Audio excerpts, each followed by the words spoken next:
লেখা যাবে left hand government.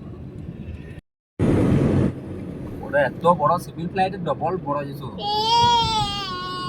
আচ্ছা ওখানে আছে নাকি এয়ারপোর্ট আছে? তো এয়ারপোর্ট থাকতে মানে আচ্ছা মুশকিল না ওইটা এত নিচুতে যাচ্ছে কেন? রানওয়েতে নামবে এবার। ও ওখানে আছে তাহলে। এটা তুমি জানো না? ও ওটা সে দুর্গাপুরের অন্ডালটা। এটা পান্নাগড় মিলিটারি ক্যাম্প এয়ারপোর্ট से। আচ্ছা আচ্ছা ক্যাম্পে যাচ্ছে এটা। हां जो এটা ক্যাম্প কই প্লেনটা কই? নেমে গেছে ল্যান্ডে আবার কি তুমি জানো এটা পান্নাগড়ে আজ গো তো। দেখতে পাচ্ছি এই তো। আবার এটা উঠলে এটা আলাদা। এটা প্রচুর খরচা 1 ঘন্টা উঠলে। এটা হারকিলিসে উঠছে মনে হচ্ছে হারকিলিসে উঠে এরকম গাড়ি 20-30টা গাড়ি পড়ে ওটা ভিতরে। রাশিয়াতে গাড়ি মানে ট্যাঙ্গার আছে না কামানগুলো ওইটা করে নিয়ে আসে। আচ্ছা ল্যান্ডিং করতে পারিনি ভালো করে আবার ল্যান্ডিং করবে আবার ঘুরছে। মামা ये क्या है? ও প্লেন পেন এমনি প্লেন সিভিল ফ্লাইটে দুটো করে ইঞ্জিন হয় বা চারটা করে ইঞ্জিন ঘুরছে। তাহলে কত বড় বুঝাচ্ছ আর কত হয় যেদিন সে নরেন্দ্র মোদি এসেছিল বড়জোড়াতে সেদিন ক্যাম্পে নেমেছিল তো নাকি? প্রধানমন্ত্রী আর রাষ্ট্রপতির নাম দেবো এয়ারপোর্ট ক্যাম্প। ওই এয়ারপোর্ট से প্লেন তো আছে তুমি জানো না? রাষ্ট্রপতি প্রধানমন্ত্রী এয়ারপোর্ট से প্লেন আছে। এটা কতটা এরিয়া বুঝে দেখো। এদিকে বোলপুর চলে গেছে কাছাকাছি প্রায় পেট্রোলিং করছে। এটা তো পেট্রোলিং না এটা বাইরে কেন পেট্রোলিং করতে হবে? ওটা তো করে হেলিকপ্টারে করে ভিতরে। হেলিকপ্টারে क्या हो बेटा क्या? আর তুমি কোথায় আছো? সেজা কোথায় আছো? হেলিকা ও দেখো হেলি এই তো দেখো এদিকে ও হেলি দেখো ওইদিকে দেখতে পাচ্ছ? ওইদিকে তাকাও আকাশের দিকে তাকাও ওইদিকে ওই দেখো মেঘ করেছে মনে হচ্ছে মেঘলা মেঘলা হয়ে গেল। ওই তো হেলিকপ্টার না ওটা প্লেনই প্লেন তো ক্যান্টিন যাবে নাকি? ওই তো এখন যাবো না কেন না এখন যাবো না ভালো লাগছে না। তো তুমি আধ एक आदमी यहाँ गधा है फुल गाड़ी अब कोई जीता एक आदमी लगा ওই তো বেটা চলো দাঁড়াই না স্টেট বাস ওই একদম বর্ধমান থেকে দুর্গাপুর টানা। তাহলে কি লাভ হলো বলো? মা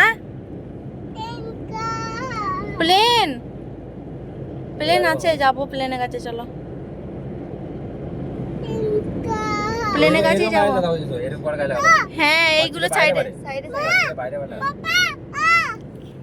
আবার প্লেনটা দেখতে পেয়ে গেছে যা। प्लेन कहाँ है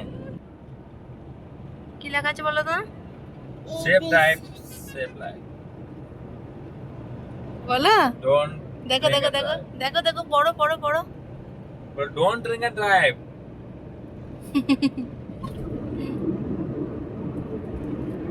चले रहा तुम्हारे देखता माँ पीछे बैठे ना पीछे नहीं बेटा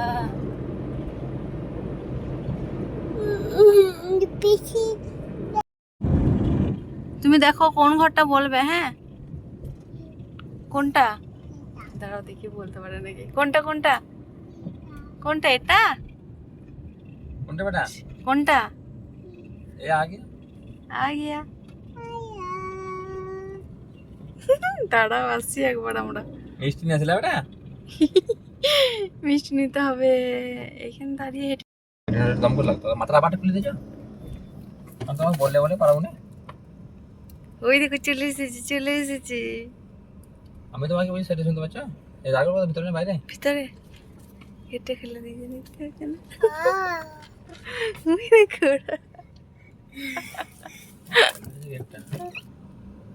এরাও সে বুড়ে মানুষ আমার বাপ্পা থেকে এরাও বুড়ে মানুষ এরা এগুলো ঠিক করাতে পারেনি রোডে কাজ হবে না। কোনটা কোথায় এইখানে ওইখানটায় রেখে দাও এখানে খেতে যাচ্ছে। এখন তো আমরা বাড়ির মধ্যে চলে এসেছি আর দিদি আমাদের জন্য ব্রেকফাস্ট বানিয়ে রেখেছিল, লাচ্ছা পরোটা, সেমুই, ক্ষীর, কোপ্তা, সব কিছুই রেখেছিল। আর আমরা এখন পেট পুড়ে খেয়ে নিচ্ছি। আর দিদির বাড়ি আসা মানেই তো বিরিয়ানি। আর আমার দিদি তান্দুরি বিরিয়ানি এগুলো খুবই টেস্টি হয়, খুব ভালো লাগে আর খুব সুন্দরভাবে বানায়। তারপরে হচ্ছে ব্রেকফাস্ট করাও হয়ে গেছে, এখন নিচে যাচ্ছি যে দেখি কি করছে দিদি। দেখছি যে স্যালাডগুলো কাটছে, তারপর আম, এখন তো আমের সিজন। আর ওইদিকে হচ্ছে এই যে বিরিয়ানিটা দম দেওয়া কমপ্লিটও হয়ে গেছে। এই তো মাটন বিরিয়ানি, দারুণ সুন্দর খেতে হয়েছিল। তারপরে এই যে মাটন লেগ রানটা ইয়ে করেছিল, ওই তান্দুরি করেছিল।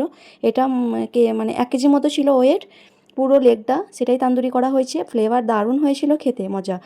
আর এদিকে পাঁপড় ফ্রাই করে রেখে দিয়েছিল, মিষ্টি ছিল। আর তান্দুরি রেসিপি যদি কাউরি লাগে তাহলে কমেন্টে জানাবেন, আমি শেয়ার করার চেষ্টা করব। আর এই তো এখন সবাই মিলে আমরা একসঙ্গে খাওয়া দাওয়া করবো। আর বিরিয়ানির সঙ্গে তো কিছু লাগেই না, বাট তান্দুরি ছিল। আর তান্দুরির সঙ্গে যে চাটনিটা হয় পুদিনা, ওটা মিস হয়ে গেছিলো, সেটা দিয়ে খেলে আরও বেশ ভালো লাগতো। ওই দই, পুদিনা, কাঁচা লঙ্কার যে চাটনিটা হয়। এই তো সবাই মিলে আমরা গল্প করছি আর একসাথে খাওয়া দাওয়া করছি। সেজা আর আমার দিদি যে ছোটো ছেলে ইহান বাবু, ওদের দুজনকে খাওয়ানো হয়ে গেছিলো আগেই, তো ওরা ঘুমাচ্ছে, সেই জন্য ওরা নেই।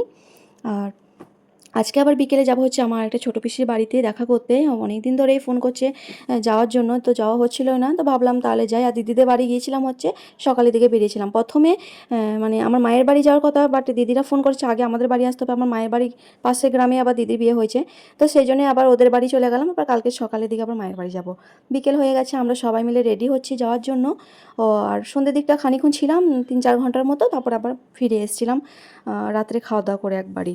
ঠিক আছে, তারপরে আমরা সবাই মিলে গাড়িতে চেপে পড়েছি, এখন বেরিয়ে পড়েছি রোডে। আর আমরা একসাথে থাকলে এত চিৎকার চেঁচামেচি হয়, ভিডিও কি ছাড়বো, সেই জন্য আর ছাড়া হচ্ছে না। আমি আবার আলাদা করে আমাকে ভয়েস রেকর্ড করতে হচ্ছে। তো এখন আমরা আমার বেটিদের গ্রাম চলে এসেছি আর বাড়িও পৌঁছে গেছি। বাড়ি এসে অনেক কিছু আমাদেরকে খাবার দিয়েছিল, মিষ্টি, অনেক রকম নাস্তা ফাস্তা ছিল, সে সমস্ত আর ভিডিও বানানো হয়নি। এই ছিল আমার আজকের মতো video. Okay bye, take care, আল্লাহ হাফিজ।